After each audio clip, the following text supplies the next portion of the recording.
Hello everybody, यह है class 9th chapter 1 matter in our surrounding का पार्ट नंबर 7। और इससे पहले मैंने आपके पेज नंबर 3 और पेज नंबर 5 पर जो इन टेक्स्ट क्वेश्चन दिए गए हैं उसके लिए वीडियो बनाया था, तो आप उसे भी देखें और उनको सोल्व करने की कोशिश करें। और कोई प्रॉब्लम आती है तो कमेंट करके ज़रूर बताएं। Now we will study about effect of change of pressure. जब प्रेशर चेंज होता है, इससे पहले हमने टेम्परेचर चेंज होने पर स्टेट्स पर क्या प्रभाव पड़ता है, सॉलिड लिक्विड गैस की अवस्थाओं पर, उसके बारे में हमने स्टडी किया था। तो अब हम पढ़ने वाले हैं effect of change of pressure on the states of matter. We have already learn that the difference in various states of matter is due to the difference in the distance between the constituent particles. तो हमने पहले पढ़ा है कि किसी भी matter की जो स्टेट्स होती है ना, उसकी अवस्था होती है, कुछ भी सॉलिड लिक्विड या गैस, वह किसके कारण होती है? वह उसके जो कॉन्स्टिट्यूएंट पार्टिकल्स होते हैं जिनसे मिलकर वह बना होता है पदार्थ, उनके बीच में दूरी पर निर्भर करती है। ये हमने पहले सीखा है। सॉलिड के पार्टिकल्स बिल्कुल पास पास होते हैं, लिक्विड के पार्टिकल्स थोड़े दूर दूर होते हैं और गैसेस के पार्टिकल्स बहुत दूर दूर होते हैं। ये हमने पहले ऊपर पढ़ा है अच्छे से। What will happen when we start putting pressure and compressor gas? तो क्या होगा यदि हम किसी गैस को कंप्रेस करना शुरू करें, है ना, उसके ऊपर प्रेशर डालें और उसको कंप्रेस करना शुरू करें, तो उसके पार्टिकल निश्चित रूप से क्या होंगे? पास पास आ जाएंगे। तो क्या पास पास आने पर उसकी अवस्था परिवर्तित हो सकती है? क्या वह गैस वापस लिक्विड में बदल सकती है या लिक्विड क्या सॉलिड में बदल सकता है? तो let's see, enclose in a cylinder with the will the particles come closer, है ना। किसी भी सिलेंडर में पार्टिकल्स हैं, यदि हम उनको पिस्टन की सहायता से कंप्रेस करते हैं, प्रेशर बढ़ाते हैं, तो क्या वहाँ पर स्टेट में चेंज आ जाएगा? Do you think that increasing और decreasing the pressure can change state of matter? क्या आपको लगता है कि प्रेशर बढ़ाने से या कम करने से पार्टिकल्स में चेंज आएगा पोजीशन में, और क्या उस मैटर की स्टेट भी चेंज हो पाएगी? Then applying pressure and reducing temperature can liquify gas. Pressure apply करने से और टेम्परेचर को कम करने से, ऊपर हमने पढ़ा है कि टेम्परेचर बढ़ता है तो काइनेटिक एनर्जी बढ़ती है, पार्टिकल्स और दूर दूर चले जाते हैं और उनकी स्टेट में चेंज आता है। जैसे हम आइस को गर्म करते हैं तो लिक्विड में बदलता है, और ज़्यादा गर्म करते हैं तो वह गैस में बदल जाता है। उसी तरह से यदि हम टेम्परेचर को कम करेंगे तो उसके पार्टिकल्स क्या होंगे? कुछ पास पास आ जाएंगे, वह सिकुड़ेंगे, और अगर और अधिक हम उस पर प्रेशर डाल देते हैं तो वह गैस क्या हो सकती है? लिक्विफाई हो सकती है, मतलब लिक्विड में बदल सकती है वापस। Have you heard of solid carbon dioxide? क्या आपने कभी सॉलिड कार्बन डाइऑक्साइड के बारे में सुना है? It is stored under high pressure, है ना। सॉलिड कार्बन डाइऑक्साइड होती है जिसे हम ड्राई आइस कहते हैं, उसे हम हाई प्रेशर में स्टोर करके रखते हैं। Solid CO2 gets converted directly to gaseous state on decrease of pressure to 1 atmosphere. और जब ये सॉलिड CO2 गैस को यदि हम प्रेशर इसका हटा देते हैं, है ना, इसको हाई प्रेशर में स्टोर करके रखते हैं, और जब इसका प्रेशर हम डिक्रीज़ कर देते हैं, हटा देते हैं, तो यह डायरेक्टली किस में बदल जाती है? गैसियस स्टेट में बदल जाती है, without coming into liquid state, और ये लिक्विड स्टेट में नहीं आती है। और इसको हमने पहले एक टर्म दिया है, sublimation. This is known as the reason that solid carbon dioxide is also known as dry ice. इसी कारण से हम कहते हैं कि CO2 जो होती है सॉलिड, वह उसे हम ड्राई आइस भी कहते हैं। ठीक है, सॉलिड CO2 का दूसरा नाम क्या है? Dry ice. और ये आपके लिए एक बहुत अच्छा MCQ बन जाता है यहाँ पर कि सॉलिड CO2 को क्या कहा जाता है, तो उसे हम ड्राई आइस कहते हैं, शुष्क बर्फ कहते हैं। Thus we can say that pressure and temperature determine the state of a substance. तो हम यहाँ पर कह सकते हैं कि दो चीज़ें होती हैं, फिजिकल क्वांटिटीज़ होती हैं, प्रेशर एंड टेम्परेचर।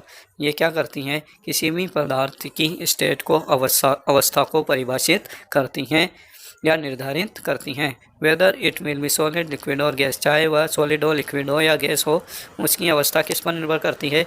वहाँ पर उपस्थित तापमान और प्रेशर पर निर्भर करती है। देन यहाँ पर एक डायग्राम दिखाया गया है, inter conversion of 3 state of matter, है ना। और ये बहुत इंपॉर्टेंट है, इसमें आपको 6 तरह की टर्म्स देखने को मिल रही हैं और आपको इनको लर्न करना आना चाहिए सभी की। आपको डेफिनेशन बहुत अच्छे से इस डायग्राम में समझ में आ जाएगी, तो आप इसको कॉपी में ज़रूर नोट करें। देखिए, सबसे पहले हम सॉलिड से शुरू करते हैं। सॉलिड जब लिक्विड में बदलता है तो हम उसे कहते हैं फ्यूजन, देखिए solid into liquid is called fusion, ये फ्यूजन। देन लिक्विड जब गैस में बदलता है तो हम उसे कहते हैं वेपोराइजेशन ना, और जब गैस वापस सॉलिड में बदल जाती है तो हम उसे कहते हैं डिपोजिशन, अवक्षेपण है ना, निक्षेपण या अवक्षेपण इसको हम कहते हैं। इसी तरह से यदि हम इधर से शुरू करते हैं, वापस हम गैस से शुरू करते हैं, यदि गैस को हम लिक्विड में बदलते हैं तो वह हमारा कहलाता है कंडेंसेशन, ठीक है, संघनन, जिसे हम संघनन भी कहते हैं। देन लिक्विड यदि सॉलिड में बदलता है वापस तो हम उसे कहते हैं सॉलिडिफिकेशन, ठोसकरण, वापस लिक्विड का सॉलिड में बदलना, ठीक है। और यदि कोई सॉलिड डायरेक्ट गैस में बदल जाता है तो हम उसे कहते हैं सब्लिमेशन, ऊर्ध्वपातन, है ना। सॉलिड पहले लिक्विड में बदलता है, लिक्विड में बदलने के बाद गैस में बदलता है, लेकिन कभी कभी कुछ सॉलिड डायरेक्ट गैस में बदल जाते हैं तो हम उन्हें क्या कहते हैं, सब्लिमेशन कहते हैं, ठीक। देन यहाँ पर नीचे एक पॉइंट दिया गया है एटमॉस्फेरिक प्रेशर के बारे में, तो हम इसको भी रीड कर लेते हैं। Atmosphere ATM is a unit of measuring pressure exerted by a gas. Atmosphere जिसको हम शॉर्ट में ATM लिखते हैं, ये क्या है, यह किसी भी गैस के द्वारा उत्पन्न किए गए प्रेशर को मेजर करने की एक इकाई है। The unit of pressure is pascal, और ये प्रेशर होता है दाब, वायु दाब भी हम इसे कहते हैं, इसकी इकाई क्या होती है, पास्कल। 1 एटमॉस्फेयर किसके बराबर होता है, 1.05 × 10⁵ पास्कल के बराबर होता है ना। तो 1 एटमॉस्फेयर और पास्कल में यहाँ पर रिलेशनशिप दी गई है, इसको भी आप ध्यान में रखें क्योंकि कभी कभी कन्वर्जन का आपको करना पड़ सकता है एटमॉस्फेरिक प्रेशर का पास्कल में। The pressure of air in atmosphere is called atmospheric pressure, और एयर के अंदर जो हमारी गैसें होती हैं वायुमंडल में, उनका जो दबाव होता है उसे हम कहते हैं atmospheric pressure. The atmospheric pressure is at sea level is 1 atmosphere, है ना। तो समुद्र की सतह पर, है ना, क्योंकि यह ऊंचाई बढ़ने या नीचे गहराई में जाने पर चेंज होता है वायु दाब, इसीलिए हम यहाँ पर सी लेवल को नॉर्मल लेते हैं। सी लेवल पर जो वायु का दाब होगा हम उसे क्या कहेंगे, 1 एटमॉस्फेयर, 1 ATM कहेंगे। And is taken as the normal atmospheric pressure, और इसी को हम साधारण एटमॉस्फेरिक प्रेशर कहते हैं, ठीक है। एटमॉस्फेरिक प्रेशर आप समझ पा रहे होंगे कि हमारे वायुमंडल में जितनी भी गैसें हैं, है ना, बहुत सारी गैसें हैं, हजारों करोड़ों लाखों टन गैसें उसमें है, वायु में भार होता है, वजन होता है, ये हम सबको पता है।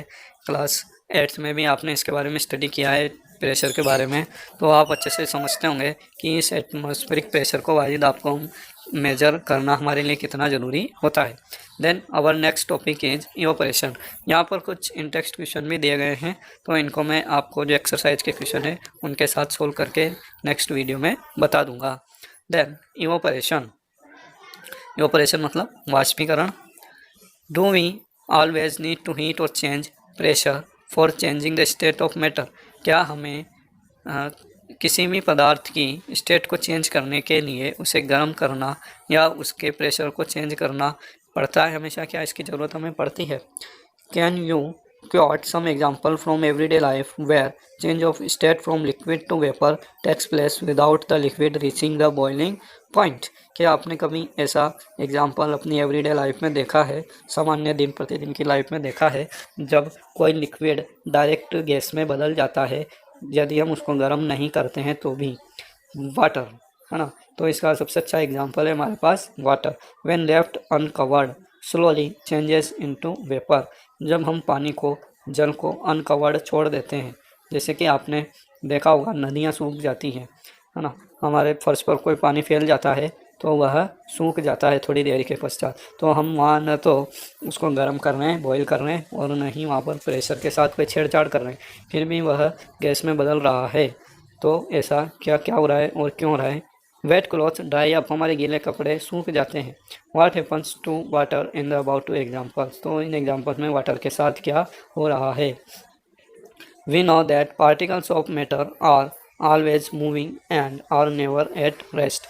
हमें पता है कि किसी भी मैटर के पार्टिकल हमेशा मूव करते रहते हैं और वे कभी भी विश्राम अवस्था में नहीं रहते हैं, जो कि सॉलिड की अपेक्षा लिक्विड और गैसेज में ज़्यादा होता है। At a given temperature in any gas, liquid और solid, there are particles with different amounts of kinetic energy. तो किसी भी दिए गए तापमान पर किसी भी गैस में, लिक्विड में या सॉलिड में, तो उसमें कुछ पार्टिकल्स होते हैं जिनमें अलग अलग मात्रा में काइनेटिक एनर्जी होती है, ठीक है। उन पे जो सतह की तरफ के मॉलिक्यूल्स होते हैं, पार्टिकल्स होते हैं, उनकी काइनेटिक एनर्जी अंदर वाले पार्टिकल्स की तुलना में ज़्यादा होती है। In the case of liquids a small fraction of particles at the surface having higher kinetic energy।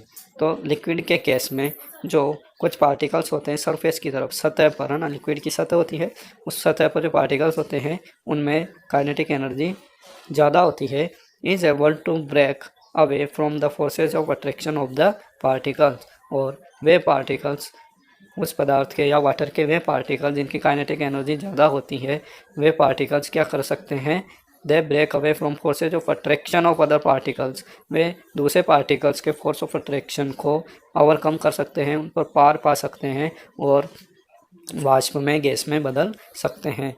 This phenomena of changes of a liquid into vapours at any temperature below its boiling point is called evaporation. तो इस process को जब पानी सूख जाता है अपने आप, है ना, बिना उबाले या बिना गर्म किए या बिना प्रेशर को कम किए, तो ऐसा प्रोसेस क्या कहलाता है, इवोपरेशन कहलाता है। ठीक, then we come to next topic 1.1 factors affecting evaporation. Evaporation, वाष्पीकरण को प्रभावित करने वाले कारक कौन कौन है। Let us understand this with an activity 1.14। Take 5 ml of water in a test tube and keep it near a window और अंडर अ फैन। आपको 5 ml वाटर लेना है एक टेस्ट ट्यूब में और इसको किसी खिड़की के पास या फैन के नीचे रखना है। Take 5 ml water in an open china dish and keep it near a window और अंडर अ फैन। उसी तरह से हमें 5 ml और वाटर लेना है और इसको ओपन चाइना डिश में रखना है, जो एक प्लेट के जैसी होती है, चौड़ी होती है, ठीक है। हमारी टेस्ट ट्यूब तो सक्रिय होती है, नली के जैसी, और चाइना डिश हमारी प्लेट की तरह चौड़ी होती है। Take 5 ml of water in an open china dish and keep it inside a cupboard or on a shelf in your class. और एक और आपको चाइना डिश में 5 ml वाटर लेना है और उसको कबोर्ड, जो आपका लॉकर होता है, उसके अंदर या फिर किसी अलमारी के अंदर, शेल्फ के अंदर रखना है। रिकॉर्ड द रूम टेम्परेचर, वहीं पर आप उस रूम के तापमान को भी नोट करें। रिकॉर्ड द टाइम और days taken for the operation process in the above cases, और आप उसको 5 ml वाटर को इवोपरेट होने में लगने वाले समय को अच्छे से नोट करें। Repeat the above 3 steps of activity on a rainy day and record your observation. इसी तरह से जब बारिश का मौसम होता है, रेनी डेज होते हैं, उस समय भी आपको ये तीनों तरह से एक्टिविटी करके देखनी है और अपने ऑब्जर्वेशन रिकॉर्ड करने हैं। When do you inform about the effect of temperature, तो क्या आप इफेक्ट ऑफ टेम्परेचर, यहाँ पर तापमान का कोई प्रभाव नोटिस कर पा रहे हैं, सरफेस एरिया पर कोई प्रभाव नोटिस कर पा रहे हैं, और विंड वेलोसिटी यानी कि वहाँ पर जो वायु प्रेजेंट है वह किस गति से चल रही है, उसकी स्पीड का भी इवोपरेशन पर कोई प्रभाव पड़ रहा है क्या, है ना। तो आप क्या देखते हैं कि जो पानी हम टेस्ट ट्यूब में लेते हैं वह देर से सूखता है, जो पानी हम चाइना डिश में लेते हैं वह जल्दी सूखता है, और जो पानी हम चाइना डिश में लेते हैं लेकिन उसको किसी शेप के अंदर रखते हैं वह देर से सूखता है। सबसे जल्दी कौन सूखता है, जो चाइना डिश में है और जो फैन के नीचे या विंडो के पास रखा गया है, वह सबसे जल्दी सूखता है, ठीक है। तो you must have observe that the rate of evaporation increases with, तो आपने ज़रूर ऑब्जर्व किया होगा, नोटिस किया गया होगा कि जो रेट ऑफ इवोपरेशन होती है, वाष्पीकरण की दर होती है, वह बढ़ती है, इंक्रीज होती है, किसके साथ, an increase of surface area, पृष्ठीय क्षेत्रफल के बढ़ने के साथ साथ। सरफेस एरिया मतलब होता है हमारा पृष्ठीय क्षेत्रफल। We know that evaporation is a surface phenomena। Evaporation क्या है, एक सरफेस फिनोमिना है, सतह ही परिघटना है।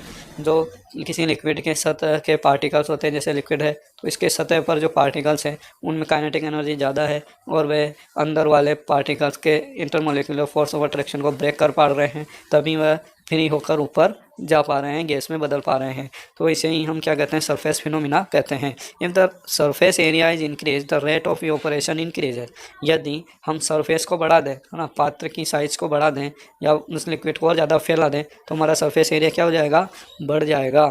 For example the rate of evaporation increase, तो उससे क्या होगा, हमारी इवोपरेशन की दर बढ़ जाएगी, वाष्पीकरण की दर बढ़ जाएगी। For example while putting clothes for drying up we spread them out. तो जब हम कपड़ों को सुखाते हैं तो हम उन्हें फैला कर सुखाते हैं ना, ऐसे निचोड़ कर डायरेक्ट ऐसे नहीं सुखाते हैं, उनको हम फैला कर ही सुखाते हैं क्योंकि उनका सरफेस एरिया बढ़ जाता है। एन इंक्रीज ऑफ टेम्परेचर, तापमान बढ़ने से क्या प्रभाव पड़ेगा? With the increase of temperature more number of particles get enough kinetic energy to go into the vapour state. ना तुम जानते हैं कि टेम्परेचर बढ़ने से पार्टिकल्स में काइनेटिक एनर्जी बढ़ जाती है, तो ज़्यादा काइनेटिक एनर्जी बढ़ेगी तो उनको फ्री होने के लिए कम मेहनत करनी पड़ेगी और वे आसानी से वेपर स्टेट में जा सकते हैं। ठीक है, तो ये तापमान का प्रभाव है। Then a decrease in humidity, यदि वहाँ पर आर्द्रता या नमी में कमी आती है या नमी बढ़ती है तो उसका क्या फर्क पड़ता है? Humidity is the amount of water vapour present in air, है ना। ह्यूमिडिटी क्या है? आर्द्रता क्या है? यह वायु में उपस्थित जल वाष्प की मात्रा है। ठीक है, amount of water vapour present in air, वायु में उपस्थित जल वाष्प की मात्रा को हम ह्यूमिडिटी कहते हैं। The air around us can not hold more than a definite amount of water vapour eight a given temperature. और हमारे आसपास जो वायु होती है वह एक दिए गए तापमान पर, गिवन टेम्परेचर पर एक निश्चित मात्रा से ज़्यादा वाटर वेपर को होल्ड नहीं कर सकती। ठीक है, उसकी एक सीमा होती है कि वह उतनी ही अमाउंट में वाटर वेपर को अपने अंदर रख सकती है, होल्ड कर सकती है, पकड़ कर रख सकती है, उससे ज़्यादा नहीं। If the amount of water in air is already high the rate of evaporation decreases. तो यदि वातावरण में, है ना, यदि वातावरण में ह्यूमिडिटी की मात्रा, नमी की मात्रा, जल वाष्प की मात्रा पहले से ही ऑलरेडी हाई है तो हमारी रेट ऑफ इवोपरेशन क्या हो जाएगी? कम हो जाएगी। फिर वहाँ पर वाष्पीकरण कम होगा। और हम इसको देख सकते हैं वर्षा के दिनों में जब हमारे कपड़े बहुत देर से सूखते हैं धूप में सुखाने के बावजूद भी, क्योंकि वर्षा ऋतु में हमारे वातावरण में नमी ज़्यादा होती है, ह्यूमिडिटी ज़्यादा होती है। तो ये सभी जो फिनोमिनाज हैं ये आपके डेली लाइफ से संबंधित हैं, तो आप इनको अगर डेली लाइफ से इनको रिलेट करने की कोशिश करेंगे तो और अच्छे से समझ पाएंगे। फिजिक्स का ये पार्ट है एक तरह से। Then an increase in wind speed, यदि वायु का गति बढ़ेगा तो उसका क्या प्रभाव पड़ेगा इवोपरेशन पर? It is a common observation that cloth dry faster on a windy day, है ना। तो ये एक कॉमन ऑब्जर्वेशन है, आपने निरीक्षण किया होगा कि जब वायु तेज चलती है तो हमारे कपड़े जल्दी सूखते हैं। With the increase in wind speed the particles of water vapour move away with the wind. तो जो हमारे पार्टिकल्स होते हैं वाटर के, ह्यूमिडिटी उसमें होती है तो विंड के साथ वो बहुत जल्दी से उड़ जाते हैं और वो अपने गीले कपड़ों के आसपास का जो एरिया है वो ह्यूमिडिटी लेस हो जाता है, वहाँ आर्द्रता की कमी हो जाती है। तो decreasing the amount of water vapour in the surrounding, और उससे आसपास वातावरण में वाटर वेपर की कमी हो जाती है और हमारे कपड़े आसानी से जल्दी से सूख जाते हैं क्योंकि वहाँ पर रेट ऑफ इवोपरेशन बढ़ जाता है। ठीक है, then we will see this topic in our next video.